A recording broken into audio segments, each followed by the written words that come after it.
É só o amor que conhece o que é verdade. O amor é bom, não quer o mal, não sente inveja ou se envaidece. O amor é o fogo que arde sem se ver.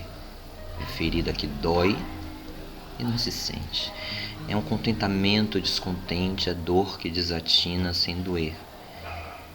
É um estar-se preso por vontade, é servir a quem vence por vencedor.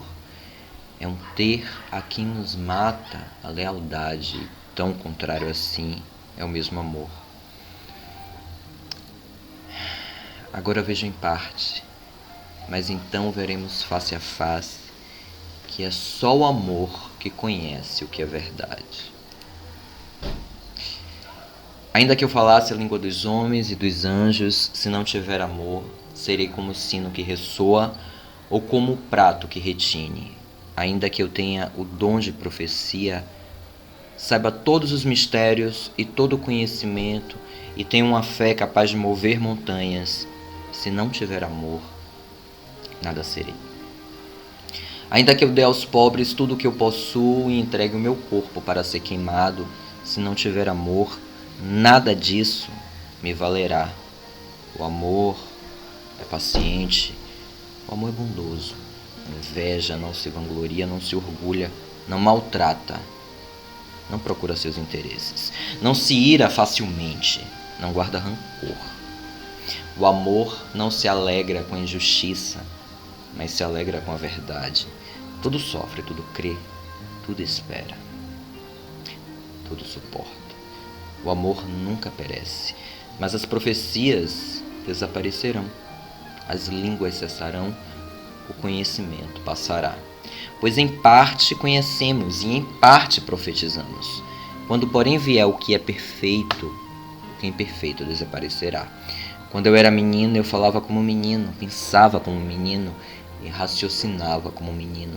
Quando me tornei homem, deixei para trás as coisas de menino, e agora, pois, vemos apenas um reflexo obscuro, como em espelho, mas então veremos face a face. Agora conheço em parte, então conhecerei plenamente, da mesma forma com que sou plenamente conhecido. Assim permanecem agora estes três: a fé, a esperança e o amor. O maior deles, porém, é o amor.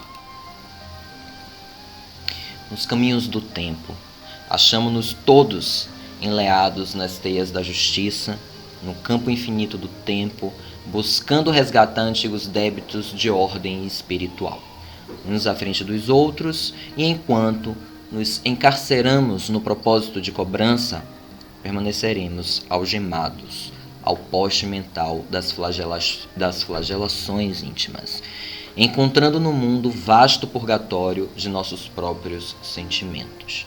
Só o amor verdadeiro, sentido e vivido, é capaz de subtrair-nos ao fardo da sombra. Só ele possui bastante luz para dissipar as trevas de que somos antigos prisioneiros. Não ouvides a necessidade de desculpar infinitamente. Diante da palavra que te magoe, cultiva o silêncio de quem auxilia sem o intuito de recompensa. Compadece-te sempre. O amigo que a vaidade cristalizou na ignorância, o familiar que se enregelou na indiferença, o companheiro que desertou do dever a cumprir, o irmão que se converteu em adversário, o inimigo gratuito que te parece, são pessoas dignas de piedade. Quando puderes submeter a própria vida ao intercâmbio do Cristo, que nos solicita permutar o bem pelo mal, transformando-te em manancial vivo da fraternidade legítima para todos os que te cruzem os passos, o amor será a tua experiência, o gênio libertador do coração, pulverizando as sombras que ainda te ocultam os horizontes da vida maior, os quais, em si descerrando os teus olhos deslumbrados, converter-se-ão em apelos de luz à tua própria ascensão. Nós temos 3 textos, né? Uma poesia de Renato Russo, inspirada na poesia de Paulo de Tarso e a oratória de Emmanuel, a prosa de Emmanuel, falando sobre coisas muito parecidas, né, da importância do perdão como um elemento dinamizador das relações algemadas, das relações envolvidas em sombras, em dores, em mágoas, dos laços afetivos que viraram nós em nossas vidas. Porque todos nós vivenciamos em alguma dimensão isso. O amor ferido, o amor magoado. E perdoar é realmente uma experiência desafiadora. Não é fácil perdoar.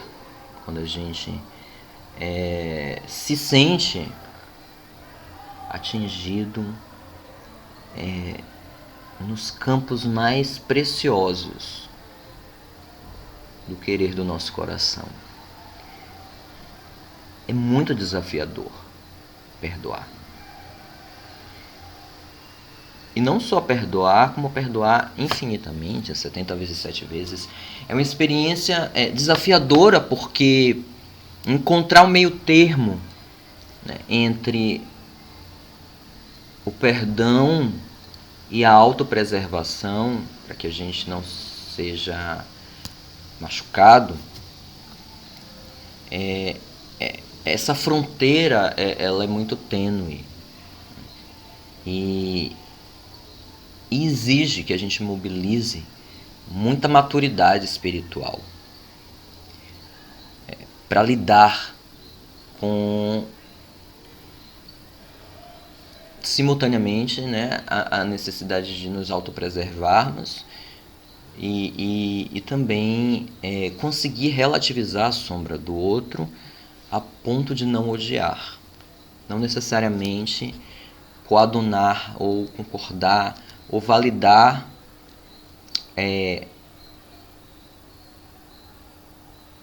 o mal querer do outro, né?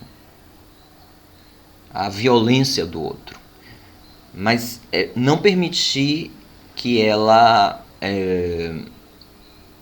ecloda a nossa luz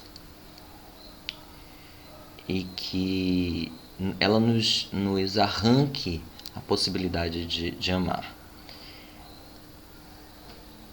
Mas aí isso também nos convida a pensar o que é amar, né? Sobretudo quando você está diante de contextos de divergências, né? Divergências radicais, porque existem diferenças que são mais fáceis de serem conciliadas com as nossas, né? E outras a gente tem muito mais dificuldade em tolerar, quanto mais em se relacionar mais suavemente. Então, essa provocação também nos convida a pensar o que é o amor. E o amor, uma das possibilidades de se pensar o amor é como uma relação onde você estabelece uma natureza respeitosa com o outro e consigo mesmo. Amar não significa autoflagelar-se nas relações. Mas amar também exige uma alquimia, que eu lembro de uma palestra de nossa irmã Elza, Dona Elza, linda. Uma palestra em que ela falava justamente sobre a arte de perdoar. E ela falou uma frase que assim me marcou muito. Uma frase linda, diga-se de passagem, bem poética, falando e profunda, dizendo que a mágoa, ter mágoa é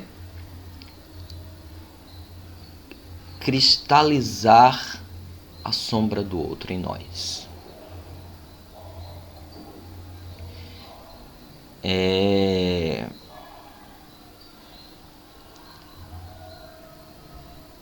isso. Ter mágoa é cristalizar a sombra do outro em nossa alma.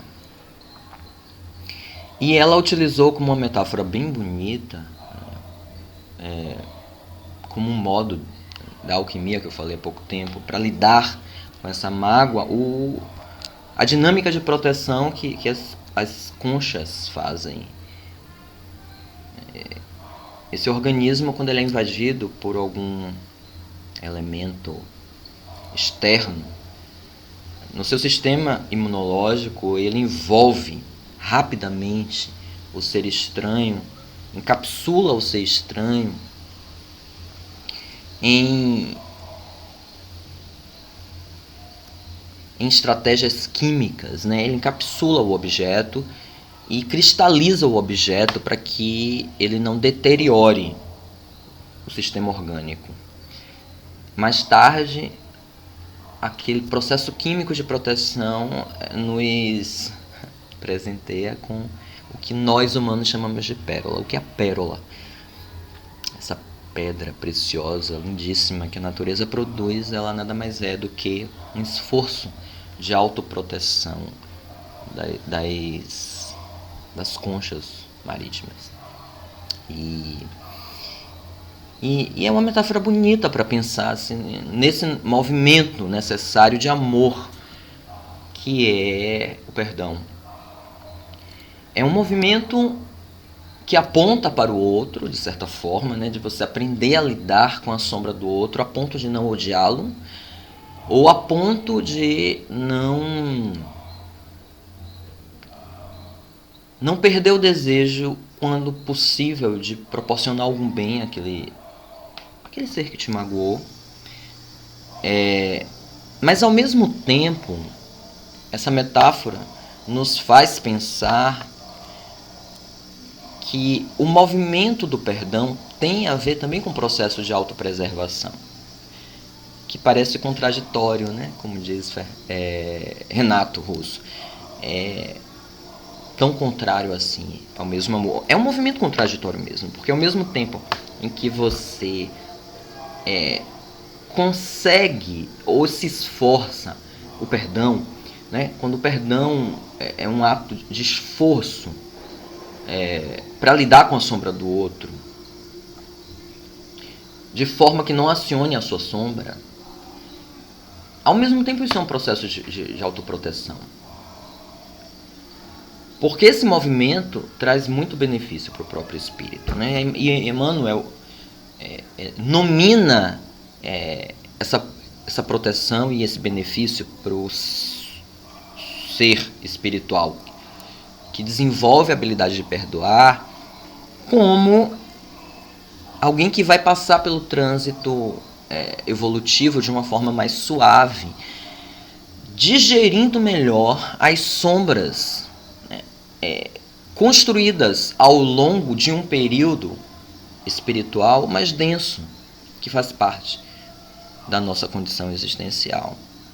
Então, ao longo de sucessivos anos espirituais, encarnado e desencarnado, dentro dessa faixa vibratória na qual nos encontramos, são muitas relações truncadas que a gente desenvolve, né, muito pautadas pela dor, pelo medo, pelo domínio, pela violência. E isso vem produzindo ao longo do tempo o que ele chama de débitos, que são relações truncadas, né, e que de alguma sorte, por conta da lei de causa e efeito, elas voltam. A gente emite essa energia vibratória densa por conta da nossa ignorância espiritual. Isso ressoa no universo, ressoa para outros sujeitos espirituais, ressoa para outros organismos, mas ao mesmo tempo isso volta para a gente.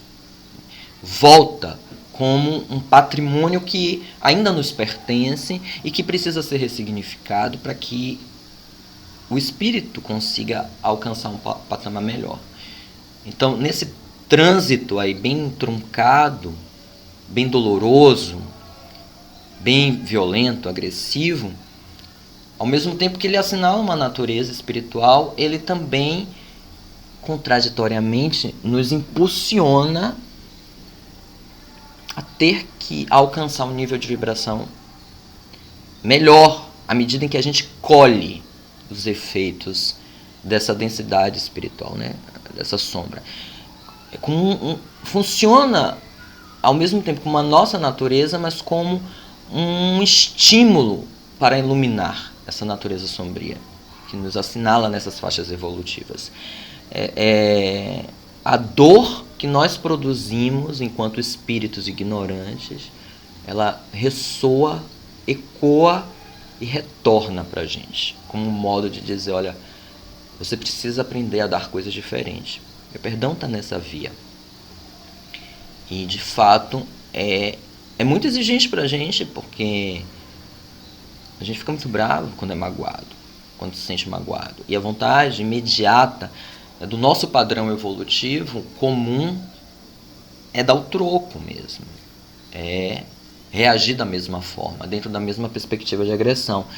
O que assinala uma postura diferente que Cristo trouxe é a ideia de que é possível você reagir diante da violência de uma forma não violenta. E que isso vai fazer bem não só ao outro, mas ao próprio espírito.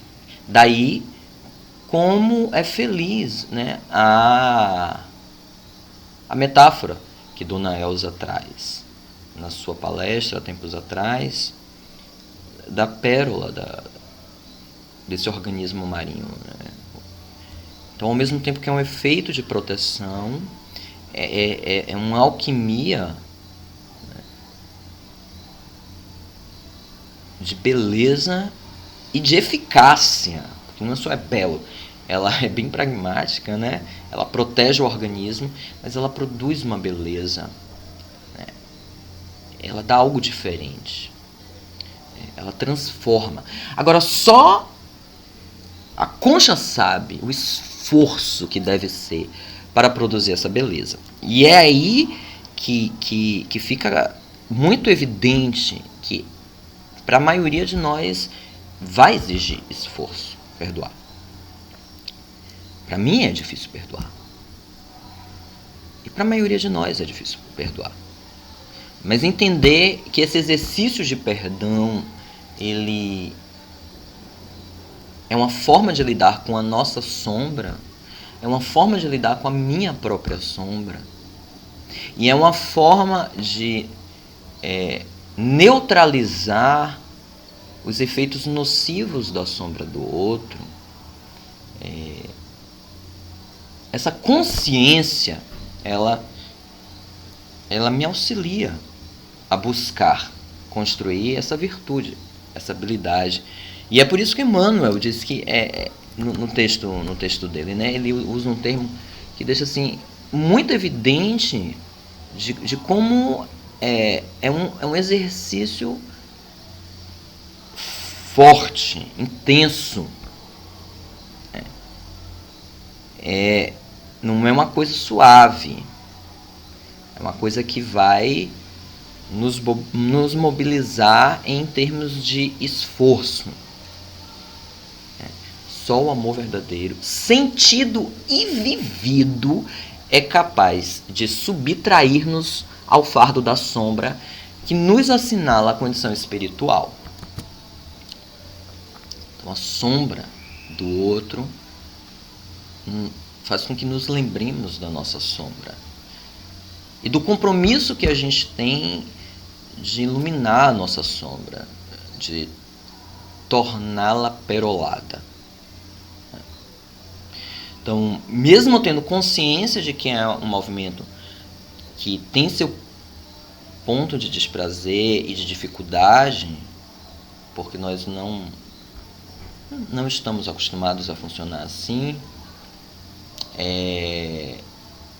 assinala também a importância de mas pensar num primeiro momento para um dia conseguir chegar a viver isso. É por isso que ele frisa bem que esse amor verdadeiro, ou seja, esse amor que consegue transmutar as sombras dos espíritos em luz, ele precisa ser pensado, refletido, para que a gente estruture um sentido organizado em torno disso, compreenda isso como algo que pode nos trazer benefícios, mas isso precisa ser sentido e vivido, ou seja, atualizado, fazer parte da nossa estrutura para que funcione. E é um desafio constante, né? Eu acho que por isso que nós precisamos do convívio em comum, porque constantemente nós nos magoamos, né? Constantemente nós lançamos a nossa sombra uns contra os outros, e esse processo reflete diretamente em cada um, porque à medida em que eu jogo minha sombra para o outro, ela passa por mim, né? Ela está ali, né? Impregnada em mim. E é justamente esse contato que vai nos acordando, e até que a gente consiga fazer o que os espíritos, né, mais experimentados fazem, que é produzir lindas pérolas. E que o nosso mestre, nosso anjo da guarda, os guias espirituais, a divindade, os espíritos muito amorosos nos inspirem e nos ajudem a construir essas pérolas em nossas almas, principalmente, sobretudo, nos momentos mais desafiadores das relações, onde o próprio amor vacila. Que assim seja. Que as bênçãos divinas de paz, de luz, de amor permaneçam conosco e com toda a nossa família. E agora vamos ao nosso cantinho da conexão, se ainda lá não estivermos, para que possamos realizar o nosso atendimento espiritual com votos de muita paz, muita luz, na certeza que os nossos amigos queridos, os 3 atendentes fraternos designados para os nossos lares, já estão conosco, limpando a psicosfera do nosso lar, nossas psicosferas, de forma que possamos estar plenos. Basta que fiquemos receptivos e receptivas, e os fluidos chegarão abundantemente sobre nós. Então vamos fechar os nossos olhos, fazer o nosso exercício respiratório, inspirar profundamente, reter, na certeza de que bênçãos divinas já se derramaram abundantemente sobre nós, pelas mãos dos nossos amigos queridos. Paz, luz, amor, tranquilidade, harmonia, perdão, tolerância, o que desejarmos imaginar de bênçãos. Vamos inspirar profundamente. Vamos reter essas bênçãos dentro de nós e expirar o que não nos faz bem, mágoas, ressentimentos, sofrimentos desnecessários, intolerâncias, muita luz. Vamos botar para fora tudo de ruim, deixando que a luz tome conta dentro de nós perfeitamente, expulsando todas as negatividades. Mais uma vez, inspiremos profundamente, retenhamos. E novamente expiremos tudo o que não queremos mais, o que não nos faz bem, que sabemos que não precisamos ter e que nos faz mal ter. E uma última vez, expiremos abundantemente todas as bênçãos divinas que assim o desejarmos, retenhamos-nas dentro de nós. E expiremos também paz, luz, amor, porque se desejamos ter paz, ter luz, precisamos ser paz e ser luz. E que Deus seja conosco. Que Deus nos ajude nesse nosso processo de melhoria, de curas na nossa vida, no nosso processo reencarnatório. Vamos falar para os nossos atendentes queridos, nossos amigos, a quem agradecemos. Toda a nossa gratidão a essa equipe espiritual das Casas Irmãs, que incansavelmente estão conosco. Então vamos dizer a esses nossos amigos queridos que hoje estão aqui conosco o que precisamos, com humildade, porque não temos certeza absoluta do que exatamente precisamos. Só Deus, nosso Pai, sabe exatamente o que nós precisamos. Mas oremos sim, peçamos a Deus de misericórdia que nos ajude, nos mostre caminhos alternativas, nos apresente soluções para os nossos problemas, para as nossas dores, para os nossos males. E vamos mentalizar aquele pontinho que mais nos incomoda. Podemos até colocar a nossa mão diretamente neles e dizendo mentalmente aos nossos atendentes fraternos: ajuda-me, ajuda-me, meu irmão querido. E Deus, com certeza, fará com que esses nossos amigos se empenhem o máximo possível para que os nossos males, as nossas dores possam ser minimizadas, se assim for permitido por Deus nosso Pai. Então vamos, meus queridos irmãos, mentalizando um imenso chuveiro de luz, mãos colocadas exatamente naqueles pontinhos onde necessitamos de mais socorro, de mais amparo.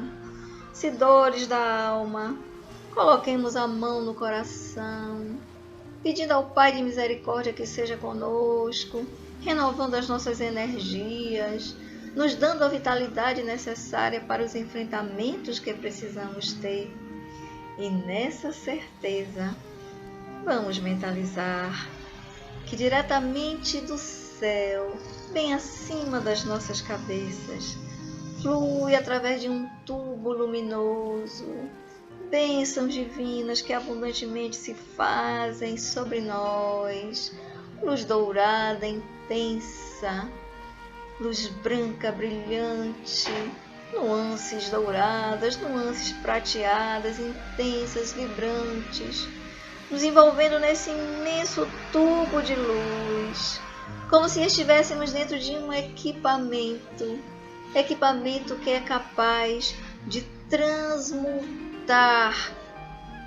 toda e qualquer energia perversa ou negativa que esteja no nosso campo, nos facultando doenças, nos levando a desesperos, a mal-estar, a desconsolos, depressões.